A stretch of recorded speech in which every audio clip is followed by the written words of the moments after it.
Hi everyone, this is just a short video teaching you how to do a pie chart that you might want to do for some of your graphs. We've never done one of these in class, so I thought this might be helpful. You can see in front of you, I've entered some data into Excel for a poll I took at Athenian, well, it was imaginary, of what type of cookie people prefer. So in this first column, I have the choices I gave people for their type of cookie: chocolate chip, oatmeal, sugar, peanut butter, or snickerdoodle. And in the second column, I have the percent of people who preferred each cookie type. And I would like to display this information as a pie chart. So the first thing I want to do is pull all of this data and select it. I'm going to go up to the top ribbon and click Insert, and then Recommended Charts. I'm going to go to do Pie, and I want to do the two-dimensional pie chart. And you can see, voila, my pie chart has appeared. But there's a number of things that you will need to do in order to get full credit on a pie chart in biology. The first thing you should do is you should always put your legend to the right-hand side of every graph. So I can come down here and I can click on this.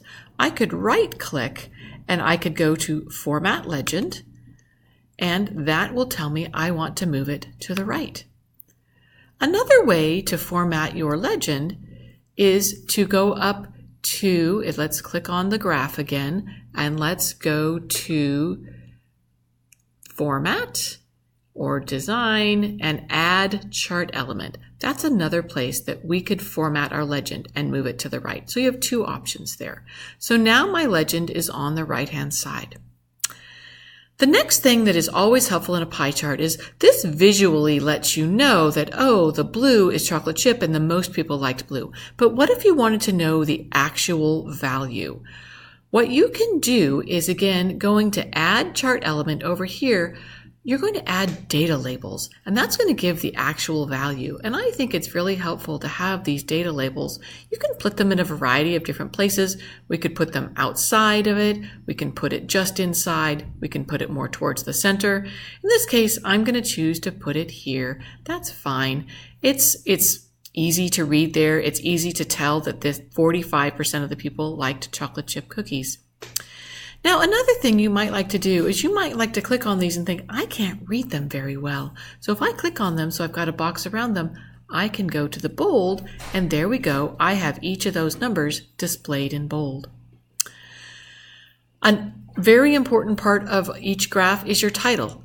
Percent of people is not a good title for this graph. So I could click on this and I could delete that and think, what would be a good title for this graph?